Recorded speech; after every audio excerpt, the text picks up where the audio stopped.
It's the first show of year number 10 of the popular, semi-popular daily fantasy football show on YouTube, the Swolecast. And after a few weeks off, we're here to answer the hard-hitting questions. Are the Titans, the Titanics, tanking for Caleb Williams? Harder than Silicon Valley Bank? Is Davis Maddock going to victory lap the Chiefs? Did the time off make it possible for Tuttle to win multiple five-figure NBA slates? Is Pete's secret obsession pickleball? And are the Bears the new sexy pick with Khalil Herbert as RB1? We have all the hard-hitting answers coming up next on the Swolecast. It's road to 10K in year 10. It's perfect. Let's go.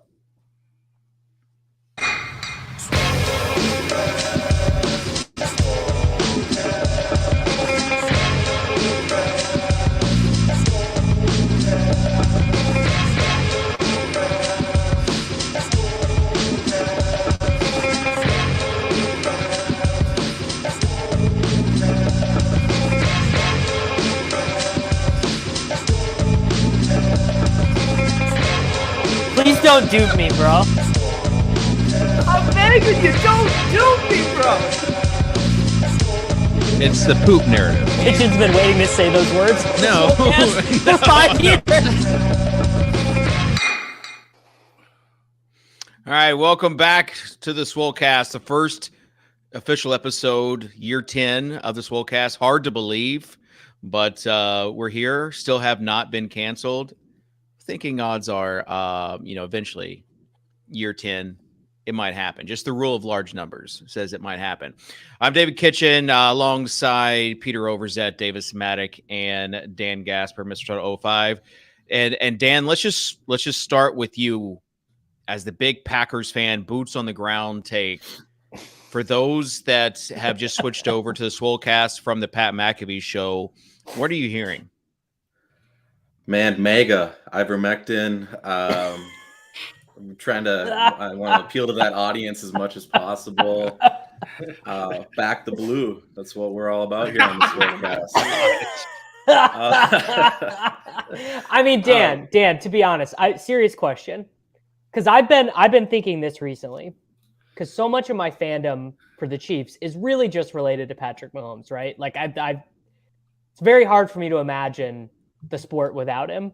What are you feeling right now, knowing Jordan Love is the quarterback? And like 30 years of all pro level quarterback play. Like, why does it just feel... People thought the same thing though after Favre.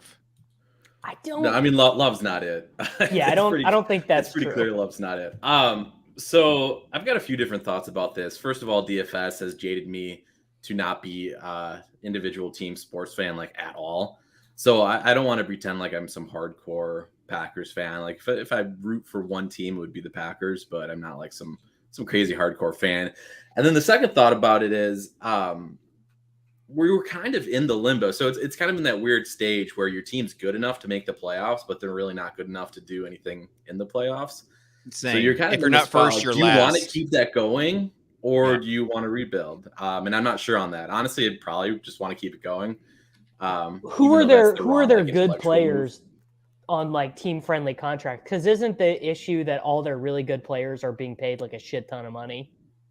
Yeah, I mean, I think that's some of Rodgers. it. I don't know all the contracts, etc. Obviously, we're not spending anything on the skilled position players on offense outside of Rodgers. Davis, this isn't really a contract show either. I mean, since when have we discussed player-friendly or team-friendly contracts? What is this show, Dave? Maybe it would be good to kind of set the table.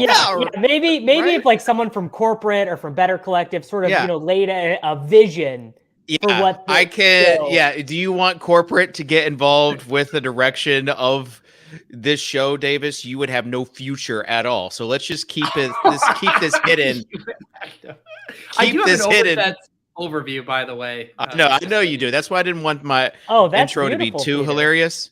But anyways, I was expecting Tuttle to give us the TLDR from the Pat McAfee show. For what I'm hearing, from buddies that are watching. Am I the only one that tuned in? The Pat McAfee show is that basically Rodgers to the Jets if the Packers cooperate. And right now, I guess they want 2 first.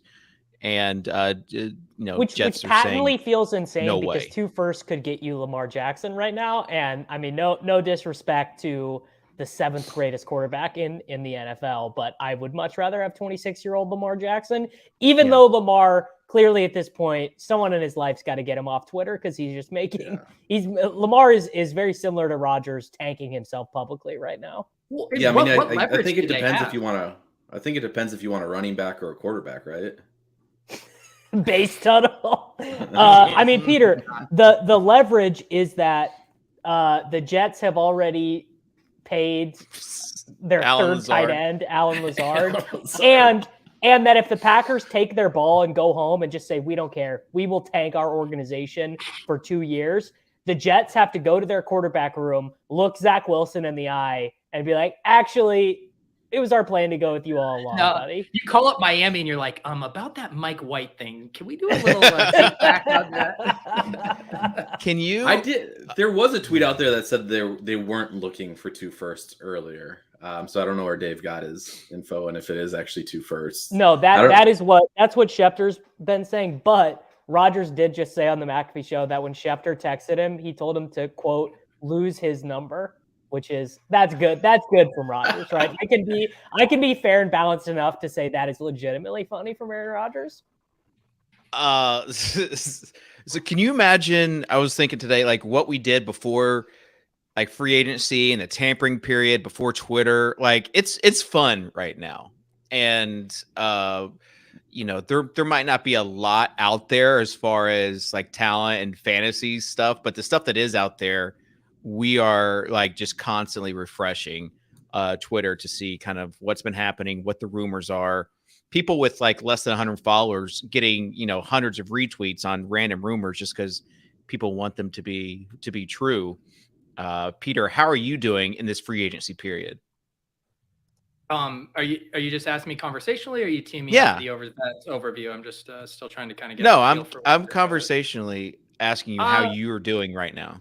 I'm doing good, Dave. I think it's fun. I think it's really fun for all of us. And I mean, to be serious about it, the NBA for a long time was considered like the premier drama level league where people could follow it like a soap opera. And even as like a non-NBA fan, I still will concede the NBA has way more interesting drama. But the NFL is getting closer every day. And you get Lamar sounding off on Twitter. You get Aaron Rodgers being a total freak show. And it is now something where there is just drama basically nonstop. The NBA started it. Like you've got even like the Titan, like Jeff Simmons, the big defensive tackle who's going to get paid handsomely, removed all the Titans references like on his no one knows social media. No one has any. No one cares. But I will say the NFL, the gap is not closed between the NFL and the NBA in terms of keeping people locked in for 12 months. But the big difference is people actually watch the NFL. The number of people who I like the NBA. Do I watch the NBA every single night? Absolutely not. Of course not. But I would bet more people have Woj notifications on their phone than subscribe to League Pass, right? Mm-hmm. Whereas the NFL, obviously, there's such a demand for viewership of the product. So the That's NBA, interesting that you think that NBA went woke and now broke, Davis. Did Ethan Sherwood-Strauss come on the program? No, the issue, the NBA. The NBA. We don't have to get into the NFL NBA. It was a joke. Let's not get into NFL versus NBA. Can we talk about Ja Morant instead? I mean, no, let's not talk about Ja Morant. I have some spicy Ja Morant takes that I can't have permanently recorded on the internet. I've seen him. I thought he was a fool, and then I saw the pictures leaked, and I don't know. I might be changing my mind. All right. With that being said, it feels like a perfect segue. I had one more. Yes. I had one more take, David. Okay. Because this involves your friend. You were talking about NBA, and your close friend is a terrible referee and causing Fred VanVleet to get find. And Okay, really I didn't know show. if anyone, usually I'm like, yeah, I'm one of my close college buddies is now an NBA ref. And now it's just like backing up into, siegebushes.gif. But you as a referee, you don't want your name to be like a household name, because generally No, you don't. that's a bad thing. And so I saw an ESPN alert and I just thought it was anybody else. And someone messaged me like, hey, did you see your buddy is getting like publicly blasted out there? And so, yeah, tough scene for official Ben Taylor. And with that being said, let's get to OverZet's overview. Steven, roll the theme music. Steven, you've had almost a month to get this ready. It's a quintessential signature segment on the show. Steven, will you come on real quick? Yeah, I'm not letting you get away with just a bed of music. Come on the stream, Steven. Steven, where's the intro? Where's the intro music for the segment? It's kind of like what gets me in the frame of mind to really deliver it. I'll get that to you next week. Yeah. Hang on, Steven. While we're here, can we talk about the tweet you did where you used the embed link to share the show? Did you see my tweet, Peter? I did, because I have notifications turned on for you. Okay. So nice. Bless your heart. All right, Steven, I'm letting you off the hook, but if we're going to get to 10K, we all have to step it up around here. I got it. Thanks, man. man. All right, guys. As you all know, the Swolecast is back after a multi-week hiatus, and the people have been beating down our door, thirsty for our NFL free agency takes, and most importantly, David Kitchen's review of the new churro-dipped cones at Dairy Queen. Spoiler alert, David's actually not a big fan of churros. During our break, we all got invited to compliance training for Better Collective, and I just want to let all of our viewers know that if you or a loved one is experiencing problems with gambling and needs support, and you live in Mass, call 1-800-327-5050 or visit helplinemass.org to speak with a trained specialist free and confidentially 24/7. Moving on. Mr. Tuttle 05 went on an absolute DFS heater during our break, winning $75K across a couple of nights playing NBA, though you'd never know about it because he refused to take a victory lap on Twitter. Tuttle, thank you, though, for preserving our strong personal brand of being DFS donkeys and not letting anyone know about a win. Davis got ratioed by Packers Twitter the other day for making fun of their receivers. But I will say Davis is showing restraint, because I would have thought the old Davis would have been like minus 800 to thread tweet a link to Jeff Janis on the TakeCast, and Davis restrained from doing that. So very well done, Davis. Although then Davis went to a St. Louis Battlehawks game and said he was there to reunite with friend of the pod, Brian Hill. So Davis is back on his David Kitchen reposted his Dairy Queen fleet the other day and got some nice engagement, but now he's tweeting mundane sports thoughts nonstop while chasing the dopamine dragon. So bad, David. I would know, because I still have notifications turned on for him, and I'm in absolute hell right now. Let's all have a good show today. Back to you, Kitchen. Thank you. As far as I don't think you guys understand when Pat Carrain, friend of the show, on this show quite a bit, recent multimillionaire winner, when he tweets out, sometimes I find myself really missing the Dairy Queen fleet from Soccer Dave. The amount of joy that gave me, but I had to play it cool in that moment, right? Like I couldn't immediately be like, oh, here it is. Been waiting for it.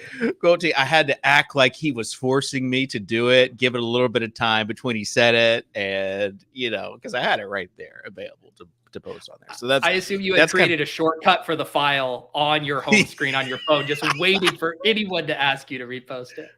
Oh, but it was so good, and it got over 100 likes. So things are looking up in the Soccer Day social media sphere. But we've got some football to talk. Also, congrats Tuttle on the big wins. Tuttle is like, I don't know. Like if I won 75K, I'd be all over the place. I'd be so happy.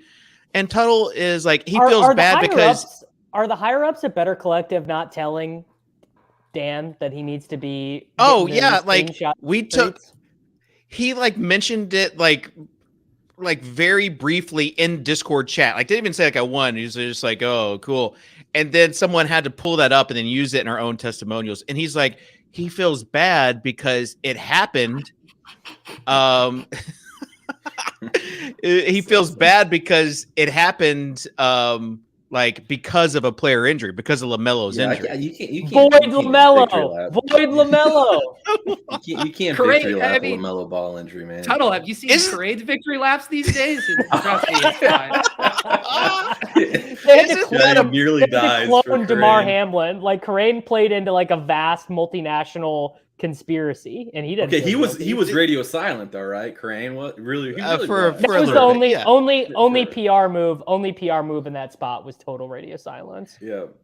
But you know, one of the whole thesis of play whoever you want or live a little, or you know, don't play the high owned players is something like this happening, right? So I feel like you are well within your means of saying there's a reason why you X'd out LaMelo in 150 of your lineups, and just one of those hit. But that's kind of the whole thesis of the play, and why so many people tune into the show for football takes, is that we give a lot of takes. All it takes though is just one little nugget for you to win your league or win your spoken GPPs. Like a real gambling addict. Speaking like a Millie winner right there. Yeah, well, I will say, Tuttle, you're never going to get a job at Run Pure if you're not willing to post your screenshots like that. I hope you're willing and committed with Better Collective. All right, let's move on to some. This was good. This is good. This is bringing me back into, like, I get why people like Aaron Rodgers. This is funny. Yeah. Karane's trying to compete with us too. He sent out some personal news tweet. What's going on? He's leaving Roto World. He's going to make his announcement tonight on Ship Chasing what he's up to next. So there you go. He's too rich for Roto World now. And now and Harditz left PFF, and I don't know if that timing is coincidence, but let's check their social medias and see what's going on if they've removed. Swolecast reads David Kitchen's Twitter feed. What a show! No, good luck to Pat. I guess after winning $2 million, you can do really whatever you want with that brand that he's got now. Although I wonder, like him coming on the Swolecast, if that's gonna even happen. You're not going to have any problem booking Pat to do shows. This guy would show up to the opening of an envelope at this point. He does. He's very good that way. We do have to have him on our annual draft analysis show coming up on the Swolecast, where he grades out offensive linemen and defensive tackles. I don't know how to add comments anymore with this new version of whatever software we're on. But we're going Cloud9 over FlyQuest. Standish. Always. What? Our is you got to be grinding league, otherwise you don't know what. I have no clue what you're talking about. Is FPX still the goats? Oh no, they kind of suck now for LPL. We cannot have this talk on our free agent show. So League, I actually like play League of Legends now. I've gone like full nerd, and you have time to do that in between raising your 97 children.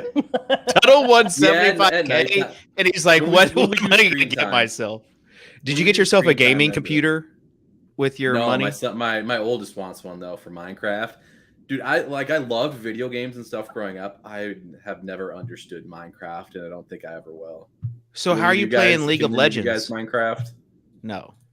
My college girlfriend played Minecraft. If you guys are talking League of Legends, then David Kitchen and I get to talk about our Bitcoin Angel NFT, and if you were considering heading to the castle party with Trevor Jones or not, David. Who's Trevor Jones? Oh my gosh. Oh my God. Jeez. How quickly we forget. 2 editions of the Bitcoin Angel I've been sitting on. Man, do you guys remember NFT Summer? What a crazy moment of collective psychosis. Just we're on the 2-year anniversary of the Mooncat rediscovery. Seriously, this week. And the Mooncat rediscovery was like deep into the NFT boom too. All right. Dave, But seriously, let's get some. What is the Mooncat Yeah. floor right now? Just let's not. Do I have this. no clue. I Say probably like 0.25 or something. So, all right. I do want to get into some football takes. People said, "Are we here for football takes?" Some people are. Some people they do tune in for that. I don't want to go over like the boring stuff, like what team is impacted the most by the free agent signings. I want us to like get talk about into the sexy stuff, like Jacoby Myers on the Raiders. like what we want, like what else is left out there. That's actually kind of interesting. There's like a meta-analysis of Jacoby Myers signing for 3 years, $32 million, I think, because that number, it's like, I think every free agent list out there had him as the number one wide receiver available, but clearly not, right? So then it's like, okay, how much is Hardman going to get paid? But then it becomes more interesting of like, okay, what teams are comfortable being bad this year and have any wide receiver who is interesting at all? Like, is someone going to trade a first-round pick for Chris Godwin? Could McLaurin maybe get traded after signing his extension? What about just some team trade a third-round pick for Romeo Doubs to the Packers if the Packers just go to the full tank? Like the wide receiver market, because teams need wide receivers so bad, this wide receiver class incoming is pretty poor. And I think Hardman, rightfully so, is like, you want me, bro? 4 years, $100 million. The wide receiver class is poor, and because of all the re-signings, like, this is partly why the Bears traded for DJ Moore, is because nothing was on the table as far as like wide receivers. When Jacoby Myers is the guy. Well, they wanted DJ Moore because, according to reports, Poles just wanted to add veteran talent with that pick, basically. Yeah. And it sounded like the Texans don't have any good players. The Texans signed the 40th best player from every other team in unrestricted free agency, so they don't have any good players to trade. I want your guys' take on this because it's been a hot topic of debate. This move for DJ Moore's 2023 fantasy value, downgrade, neutral, or upgrade? Down. 70% of the outcomes are down. So me and Kitchen are on the upgrade. You two are on the downgrade. I'm glad to be on the right side of that. So the Bears last year, if you include Fields' plays where he turned passing plays into scrambles, were like the run heaviest team. They threw the least amount of pass yards of any team in the league. Is this kind of like Jalen Hurts 2.0? Like, that's my take. That's the thesis. My take would be, all due respect to Mr. Fields, Jalen Hurts is much better than he is, like much better. But I would say less about like Fields' progression, which obviously has to happen, but more about the team changing their philosophy. Like them running the shit ton out of the ball with Darnell Mooney as their wide receiver one makes sense. But now you get DJ Moore, a full season with Claypool, people playing in their natural roles. Like you got to think they scheme up more pass plays next year. I think it widened the band of his range of outcomes, right? Where I think like 80 catches, 1,200 yards, 9 touchdowns or whatever is within the range, and that never would have been within the range in Carolina. But there are going to be a lot of games where Fields throws the ball 17 times and DJ Moore is 2 for 20, which I guess is really not that different than his time in Carolina. Fields is a very impressive player. He's been very impressive running the ball. The passing stuff is still an issue, and maybe even more so. He has taken a sack on 13.4% of his dropbacks as a professional. That is like that. Like Joe Burrow looks at that and is like, "My God, dude, just get rid of the ball." It's a real problem. I don't get why people are like giving Chase Claypool credit too. They're not. Yeah, they are. Like people will always use it. Beaches used him as like, okay, like they got Chase Claypool. But like he was with the Bears long enough last season to have any sort of impact at all, and he just didn't. I don't think I haven't heard too many people, because did they trade him for a first or a second? Everybody always the 30 second. Yeah, look at this receiving room now. DJ Moore, Chase Claypool, blah blah blah. But it's like, if Chase Claypool is your third option, you're doing fine. I think Claypool is pretty good. He thrived in that role in Pittsburgh. He was I never think, the I top think he's target. athletically talented. I think he's good. It's just like he had time to do stuff with the Bears last season, and he struggled to even get on the and was field. playing behind Dante Pettis. Right, exactly. So that it was something there mentally that he couldn't get on the same page, and maybe the offseason, helps him. I'll give you that, but it wasn't promising at the end of last season. But don't you have to think at the very least, we know Justin Fields can throw the deep ball. We know DJ Moore can get loose deep. Like there's going to be more explosive plays. He has to have touchdown regression. Never had more than 7 TDs in a year, only 21 in his entire career. Like there has to be more big plays here. I'll grant you that maybe he'll be a frustrating season long to start.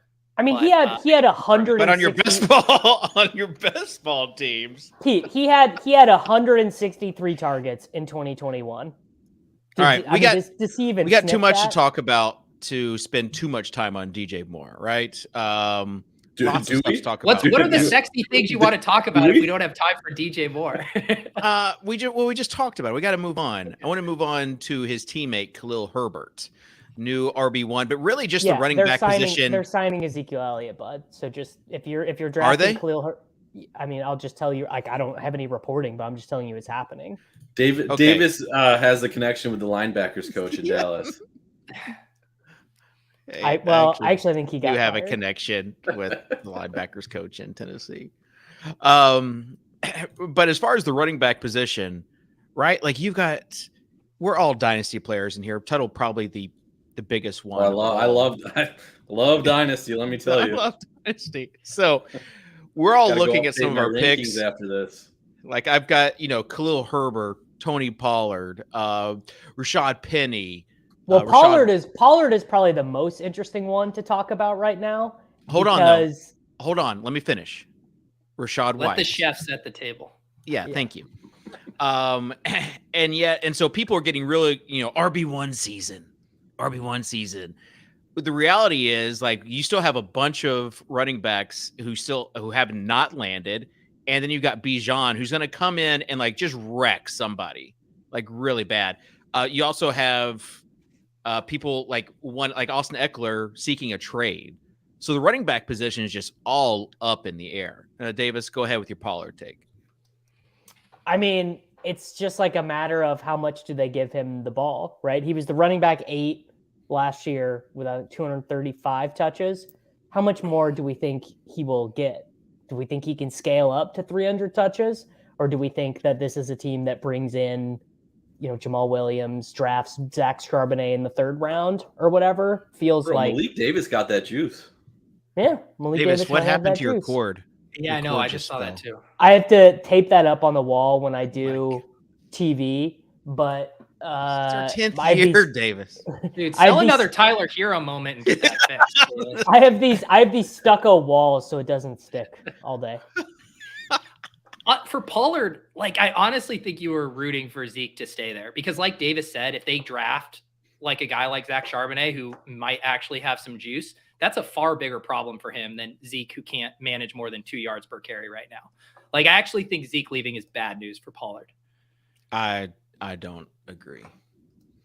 Because there is that take, like, at least they have the option now. Like, the probability of Pollard being the guy, including like goal line carries.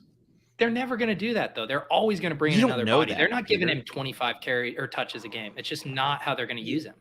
They'll bring in somebody. Somebody will probably be more talented than Zeke, which I agree with, which is Pete's take. But they don't have that stubborn commitment. Right. I think that's probably the biggest difference is that there's not Jerry Jones is not going to be in the ear of I guess Brian Schottenheimer now, basically being like, if you don't give Zeke the ball on the 2-yard line, your whole family is going to be gone. Remember when Davis used to be a Cowboys fan? Just like trying to salvage and not looking so bad with the Zeke signing, and he was like, he just loved. I think he just actually loved him. I think he just, because like think of all the great Cowboys running backs that there've been and bad ones too. But even the bad ones, like Jerry was obsessed with Felix Jones, who was never good, but he would just always demand. And any running back who went to Arkansas, they signed Darren McFadden about 2 years after his expiration date because he went to Arkansas, which is where Jerry went. You just Davis can't really... knowing all the history of the Cowboys. is because Davis was a huge Cowboys fan until Kansas City drafted Mahomes, which is what he was talking about. So my question is Tuttle, who once the Packers start to lose, who is going to be your number 2 team now? Like, who's going to be your alternate? I won't have a number 2 team. I barely have a number 1 team. You got to choose. I just don't have. What I was gonna say is I actually have very fond memories for some reason of those Arkansas running backs for Dallas. Well, they were amazing. The 2 guys in college were amazing. Yeah, they were great. But yeah, Dave, I'm not gonna have a number 2 team that I. Who is Theo Vaughn? He's a. Oh my gosh! Just add this to the list of. Davis will, like, a year from now, will know who Theo Vaughn is, but he is such a boomer where he doesn't know who was it. Like Tim Ferriss, he didn't know who Tim Ferriss was, and then after that, it was I forget who it was. He's a very funny comedian who's blown up on TikTok. I've seen this guy. He's on your boy's favorite podcast, Joe Rogan's podcast. Fine, I can kind of see the resemblance. Yeah, I can kind of see it. I've seen this guy. I didn't know that was his name. He was actually on. The first time I saw him was on MTV's like Road Rules or Real World, right? Tuttle. What? Yeah, I'm pretty sure. I don't know that Are you serious? I didn't know who he. Right. Go ahead. I was gonna say the entire first half of his career was trying to like shed the reality star moniker, and then he went like full stand-up podcast. No way! Star. I did not know this about him at all. That's how I knew him. I still watch all the really shit like. They got so many spinoffs now, and I still watch it all on Paramount. Secret Plus Chat is only Tuttle asking people if they've watched the challenge right now. And then Wiggins asking me why I hate conservative media personalities, being like, "Why do you hate this person?" I can't believe Theo Vaughn was on the channel. I mean, this might have been like before my. Yeah. That looks like 1997. Yeah, it probably was because that's when I was paying attention. Okay, so let's move on to Lamar Jackson, shall we? No, I wanted to really have Tuttle nail down the team he was going to root for now. Who are you going to root for now? Entertaining Swolecast viewership. The Jets. You get to choose, Tuttle. I actually so I was excited about the Jets' destination until he started to bring all his wide receivers with him. Because you got to admit, like Aaron Rodgers with Garrett Wilson, Elijah Moore, like that's fun. Giants adding Darren Waller, with Alan Lazard and Randall Cobb. We've seen that, and it's not all that fun. Giants adding Darren Waller to their squad. Like I drafted so many Giants stacks last year, and I thought I was done with them. Like 7 of them, like 7 out of your 15 teams. No, like out of the 50. Davis, I am not going to bring up my finalist standing on right now. I don't have to present my ROI. Like you just did, Dave. Oh, whoops. Dave, how many Rodgers Jet stacks did you have before this news broke? I haven't drafted any best ball. Oh, teams. I want to ask Peter this question since this is not on his stream or Underdog state sponsored program. Do you think it's a little insane that there that people are grinding their dicks off on March 15th for best ball, or are we just so far past that it's not even worth remarking on anymore? It's funny you're saying that because I'm literally for my my newsletter post on Friday, I'm writing about this exact thing of people calling people us having a problem with drafting. So yeah, I have lots of thoughts. I do think it's crazy, but you can't deny that there is a demand. And I'm not denying the demand. I guess my take would be is I'm going to be so sick of drafting by August 15th. You know, like I just am going to be like, I call bullshit on that, Davis. You drafted 109 teams on a random Saturday in December. Like, well, do you remember the mitigating circumstance there? I don't know if the Chasing Corain fire is going to be burning as brightly. Maybe it will be. I don't know. So I guess, is your question related to best ball content being this early or just people drafting? No, I'm good. I'm good with the content. I don't even mind people drafting. I guess what seems crazy to me is the idea that you would max the big board, max best ball mania. You know, it's like you're just in a, and which I guess, I don't know, maybe it helps just to be in a permanent state of drafting. I will say, like, as an added benefit, it is like when you go on a bunch of shows and I'm writing the newsletter and you're doing like to have your finger on the market and know like what's happening is like very like every talking point I have. Like we did a whole segment on Club Top Shot yesterday about the NBA playoff best ball stuff. And I could talk for 30 minutes about NBA because I've done 20 of those drafts. I know nothing about the NBA, but I can at least tell you about the ADPs and how the draft goes and stuff. I don't know. It just provides good talking point fodder because what the hell else are we going to talk about all off season? Well, this Our is $50 why also, dynasty teams. This is also why the dynasty best ball Superflex format is the ultimate format, because this is the only time where you have to really pay attention to it, and then that's it. Here's the thing, time, though. I don't log in. I do the startup drafts for the Dynasty Superflex David Kitchen sponsored format. I enjoy doing the startup, and then I never check in on it other than the rookie draft. I don't care about making trades. I don't sweat the standings. I don't sweat anything. Well, then you are not the target audience. Like I feel like I am like you've got like a month window, and that's it. After that, everyone, once the draft happens, you do your draft, and then all the trades have already happened, and then you move on to redraft leagues. And so this is like the perfect time to, decide, am I going to tank? Am I going to not tank? And that's it, and you still get to keep up with what's happening and beat your chest if, one of your 30 players is now in a better standing than what it was. I'm about to do another startup. I'm going to do it because I like to do one every 2 years. I can't do like people that have 20 dynasty leagues. They have more of a problem than the best ball drafters, because the amount of time that it takes for one dynasty league in order to be competitive. I mean, Davis, I know you feel me. 13. Oh my gosh. Like how can you effectively manage 13? Or is it just like you're just punting it? Yeah. It's like regular dynasty league. Yeah. Tuttle is in one. He asks me questions when he does his rookie draft. I mean, it's like the Incredible Hulk meme, like, what's your secret? I'm always angry. Like, you just asked me, like, what's your secret? The secret is like 6 of them I just don't do shit with, and they just wither on the vine. Well, here's a question for you, Davis, because I will say before we were drafting best ball teams around this time, and when I did start playing Dynasty and I was in a bunch of leagues and I was super engaged, I would spend this comedy time, hour Pete, right?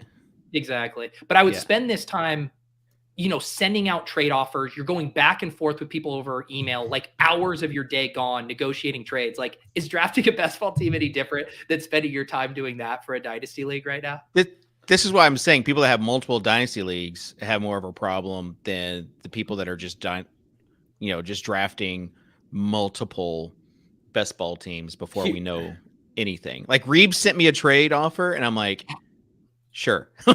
It sounds good. Like, I'm not like haggle with Reeves on this. It's like, yeah, this sounds fun. Like, let's do it. I've done 2 trades today, but one of them took me going back and forth with Leone for like, we've been going back and forth for like 48 hours. Yeah, I don't know if I could do another league with Leone or Britt Devine. Like, I just don't know if I have it. Too much action. Leone, do not. No, Britt is Britt's way worse than Michael. I was gonna say, here's the thing though. We're not normal people either. Like, we're in our little old fantasy world. Like, normal people with real life jobs eat this shit up. Like, they eat trying to do trades. Like, it gives them something to distract their brain from their normal. It's like watching the Real I thought Housewives. you were very close to saying their hellish existence, and I was like, relax. No. I mean, remember that one time Davis pissed off blue collar workers on this show? Yeah. That was great. Well, it's because I've lived the reality many times, like a lot of times. Like, when you go, I used to love MLB DFS during the day because when you worked a 9 to 5, you got to draft a team, you got to follow it throughout the day while you're working your job, and like it was awesome. And now, I mean, I hate it now because you actually have to like bang out content for it and stuff. Tuttle, you say you hate it. You say, all the stuff you hate about DFS NBA, and then you're in there putting 150 lineups in, shipping 75. Yeah, I do hate NBA DFS. It takes way so too like much time. I don't know. We're not. It normal feels a little bit people, is what I'm disingenuous. Yeah. No, what I'm saying is we're not normal people. We have a very diluted reality of existence with gambling, coexistence with gambling, whereas like most people do not have that delusion. Yes. Tuttle is right. We definitely have an unhealthy relationship with speculating on stuff. I think it's really about like finding your your satiation point. I don't even know like that's how you say it, but basically, yeah, maybe. But basically, to your like filled up. Like I don't feel like I have to play DFS NBA now. Because like on the you did at one front. point though. You definitely Right. and that's the thing. Yeah, you do like you almost feel like I feel you I go have in to seasons play, now, and it's not fun. Pete. Oh no, I was just gonna say, like in doing like streams and stuff too, I'm like, I think it's absurd that people watch people play video games all day. Mm-hmm. But then it's like I do think like best ball streaming right now is basically just video games for people who like fantasy. Mindless takes, basically. Yeah. Background music. With the So, I mean, like that's being a little reductive to I think the show I put on, Dave. But you know, I don't know. take it. I don't know. I always usually have it. You're at Home Depot and you throw the AirPods in with your YouTube Premium in the background. It's fine. All right. Let's talk about, please. We got 10 minutes left. Let's talk about Lamar Jackson. Whatever. Let's talk about Lamar Jackson and where he's going and what that's going to do. Let's just assume that he does not land in Baltimore. Wow, Hoffman earning his salary with this one. He had that one ready to go too. Let's assume that he does not go to Baltimore. I don't think it was the best idea ever for him to tweet 3 years, $133 million fully guaranteed. I don't know if that was like the best thing he could have done personally. Yeah, like do you Davis, you're big in conspiracy theories. Do you think that the league is blackballing him? It's not true. It's not true. The fact that you get so defensive about it means there's a kernel of truth. No, the thing is, and I've said this before Here's the thing. Conspiracy theories when I was growing up used to be amazing because it meant that you didn't trust the government, but you also didn't trust big businesses, right? Yeah. Now, every conspiracy theory is about how every person who's ever voted Democrat in their life like eats children. Like conspiracy theories have been ruined by the right wing of America. It used to be cool. They're not cool anymore. So you can't be called a conspiracy theorist. Remember when you supposedly could go on Wayfair and order a child? Yeah. It's how do you think I have so many? It's like yes, the Tuttle makes the point perfectly. It's like the conspiracy theory used to be, did you know the US federal government knows about aliens and keeps it from you? And now now it's just like a given. Like, yes, there is aliens. Well, yeah, I think what Davis is saying is he misses the days where he could get all of his conspiracy news from the No Mercy pod. And now it's everywhere. There's not one dedicated source for it. Davis thinking that conspiracy theories are just limited to one side of the aisle is why. No, it's not about either side of the aisle. It's about distrusting. It's about distrusting the people in power in general. But the issue is now is that the conspiracy theories have been bifurcated, that there is one group of people who are the gatekeepers for truth and one group of people who are the constructors of the fake Davis reality. Is pointing to like different things on bifurcated is going like this. It's one of my biggest pet peeves in life that you can't, like, if I was going to be chatting, talk to someone at the golf course, bar, whatever, and I was like, oh, conspiracy theory X, Y, or Z, they'd be like, well, that guy's a fucking lunatic. Like, well, it's just real, now it's just the truth. All right, enough with this all started, by the way, with Lamar Jackson, and there's 100% owner collusion going on, whether it's blatantly out there is one thing. Yeah, if you don't believe that, I have a bridge in Idaho to sell you for sure. Like, you got to be a stone moron to not think that. And I don't even think it was communicated. I don't think that if there was like a lawsuit, I don't think you could go in and find emails of Steve Biscotti, the Ravens. Well, it's like the Kaepernick stuff, right? It's like an understanding, right? I think the Kaepernick stuff. I think that one might have been verbal. Yeah, I think they didn't let that get to court for a reason. But I think it was basically just, fuck Deshaun Watson. We are not giving these contracts out. Hold the line. We are not giving, like, what Kyler get, $156 million guaranteed to his deal. I bet that's the most we see for 5 years. To play slight devil's advocate, who, if there wasn't, say, mass collusion or everyone holding the line together, who would be the teams that you think would be running to give Lamar what he wants right now? Panthers, Dolphins, Falcons, not Commanders. The Panthers, because they've already made their Panthers move. are not. But the Panthers could have, instead of trading their whole team to take Anthony Richardson, they could have just got good Anthony Richardson, Lamar Jackson. I'm gonna say Falcons, and then I'm gonna say another team is gonna surprise you. Falcons is the one that Titans. most makes me believe it's a conspiracy because the Falcons actually spent money on their team, but they don't have a quarterback. Titans with Lamar Cole, honestly Ursay. makes so much sense. There was an article in Sports Illustrated today about like just the offense of Lamar and Derrick Henry and like just how unique it would be. And it's not like the Titans don't have any receivers besides my buddy Traylon Burks. But as far as what the Titans are doing, they haven't made any moves really on the offensive side of the ball except for a few offensive linemen.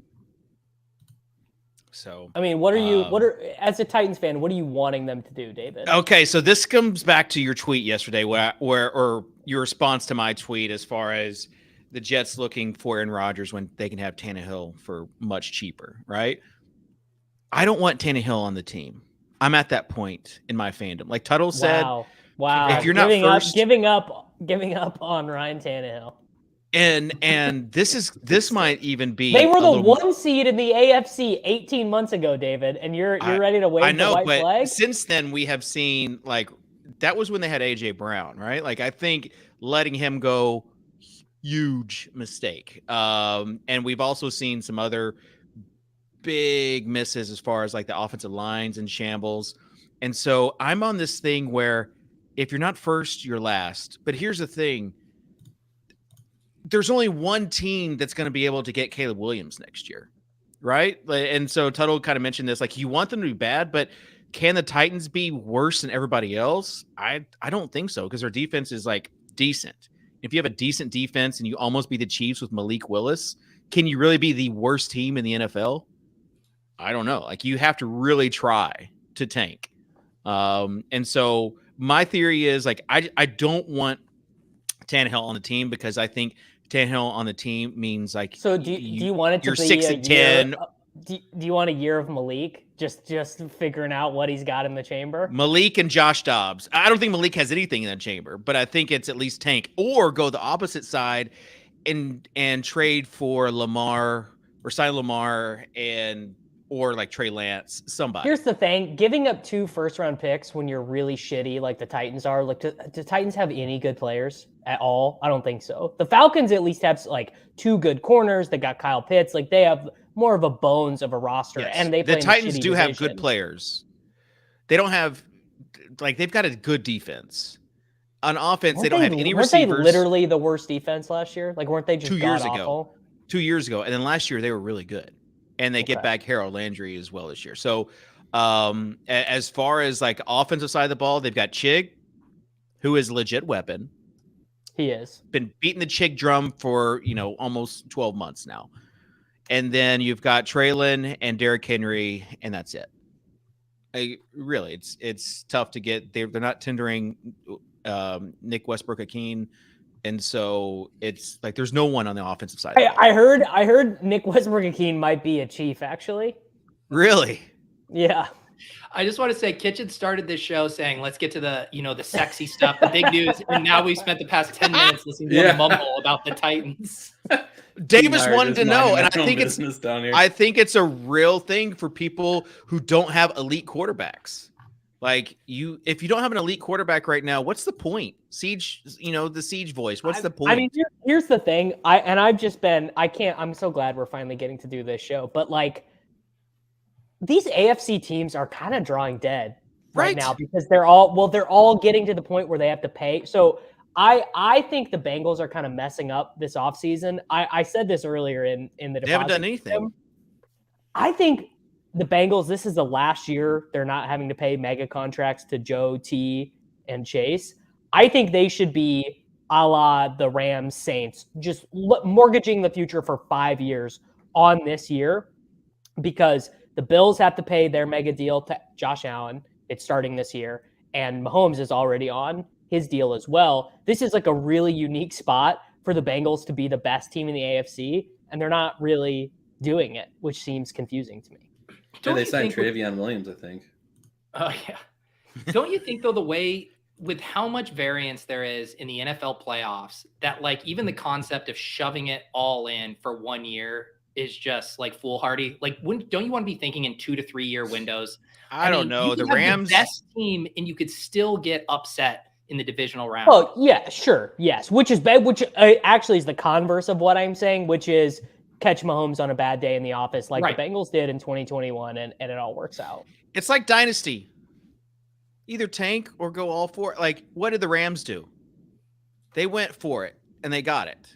At in what that year. cost, Dave? The organization is in shambles. Yeah, these are the worst takes on the internet. Are the how screwed are the Rams? Am I right? It's like they literally won a championship 12 months ago. You would trade a championship season for like 20 years of mediocrity. And I think the conversion is 5 years, personally.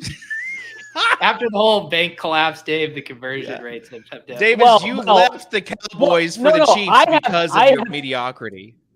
Inaccurate. I left them because it was an abusive relationship and it wasn't good for either one of us. But I've done this with the Royals. The Royals won a championship. They made the World Series in 2014. They won in 2015. It's 2023.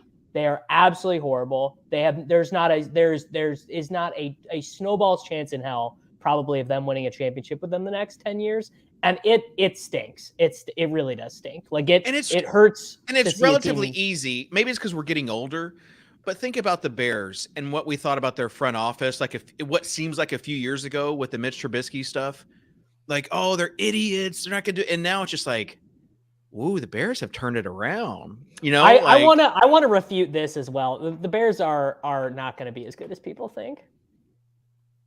Well, it sounds like you're already hating on the Bears. Yeah. Here, let's see. They're still second to win that division behind the Lions. But see, that to me feels too rich. You think who do you think is better than Packers? I think the Jordan Love Packers have a decent chance of being better than the Bears. Tuttle, will you not sign off on that take? I don't sign off on that take. This is because, Davis, you're only interested in the fantasy stuff. Like, they've actually made some other like good actual teams. Here, I'm looking at the prices. You ever get that Edmonds guy on the Bills? They got him. I read that. Yeah. Got some linebackers or something. Some good linebackers. So to win the division, the Bears are third. This is right. Lions, Vikings, Bears, Packers. Yeah. I think the gap between the Packers and the Bears is maybe 10 or 15 cents too long, but third to win the division to me. But they've got 3 more years. Is like and they're set up. Why would they have 3 more years? Justin Fields' contract. Fields is going into year 3 now. Yeah, so they have 1 year. 3, 4, this and dude, then a 5th-year option. This dude is going to be the same thing as Lamar. This dude does not want to play for what is his base, $14 million or whatever. I think the thing we should be saying is that the Lions should be like minus 900 to win the division now that they got David Montgomery. Yeah, fair. Good luck with that backfield. And man, now you got the you have other teams that are these sexy signings and people, these free agents like Leonard Fournette and Adam Thielen out there. Zeke, where are they going to go? Dude, Thielen's just dust. I don't know. He's a locker room guy. Oh, no, I want this Titan to backfill the Robert Woods void. By the way, the New England Patriots are the team that should do this non-exclusive tag on Lamar. They should give him the full guarantee, give him the bag. Robert Kraft has infinite money, and they suck at drafting anyways. The Patriots right. Again, on the flip side, like the Patriots used to be like the big brain team, right? And now they're not making any moves. Their team is in. That's a little bit of a Windhorst meme. You know, it's like, were the Patriots always the big brain team, or did they just have the greatest guy to ever play, and that gave them a huge amount of win expectancy every year? It's almost like quarterback's important. So, all right. I did meet if Bill Traylon Belichick. Hurts. If Bill Belichick Davis, never, I need to tell this story. It trumps your Bill Belichick stuff. Okay. I met Traylon Burks in real life. And that was an important moment for me. Where? How? Yeah. Any more color to this story? Planet Fitness? Did he recognize you? No, he did not recognize me. And usually the thing in Nashville is like you let celebrities go. I've seen other Titans players I was actually a greeter though at my church. You know, you're supposed to say, "Hey, welcome. We're not that weird." You know, yada yada yada.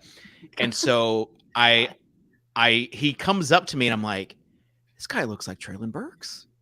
And so I had to introduce myself to him. You know, hey, welcome. I'm David. And he's like, "Hey, I'm Traylon." And like he did not say Traylon, which is one of my biggest pet peeves out there. And when he did. Yes, he said his own name correctly. So I knew he wasn't, catfishing me or whatever it was. But when he did, I turned into, this is going to surprise you guys. It turned into like just a blubbering idiot. Where usually, again, I've been around other famous people, celebrities, and I can keep my cool. But I was just like, we all hear your cold opens here. We know how eloquent of a speaker you right. are.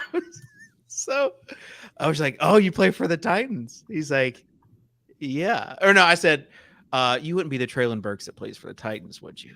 And he's like, "Yeah." And at that moment, I'm like telling myself, just like, shut up, like, all right, that's enough.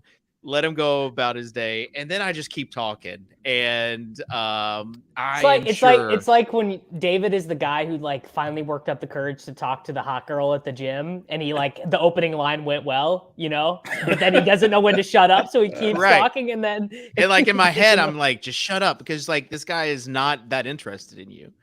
And that is how David Kitchen lost his job as a greeter at his church.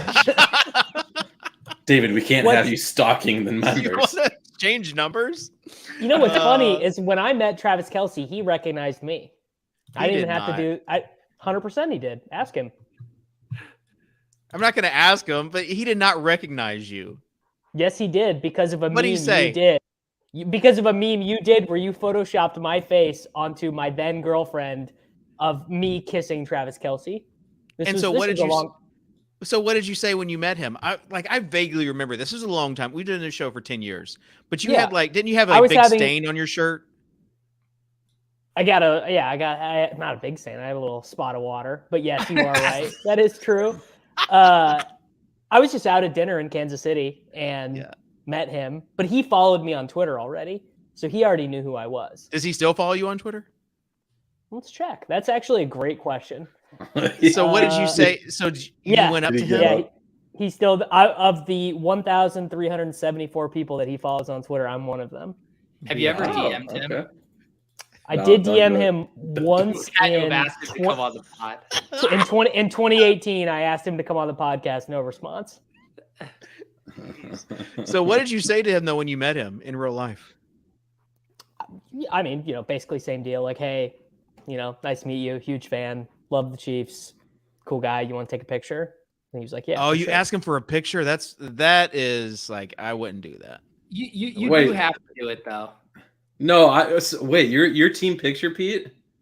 In that, I thought you were. I thought you'd be team play. Cool. It depends on the level of the celebrity. Like Travis Kelce, probably one of my, I'll say 20 favorite athletes of all time.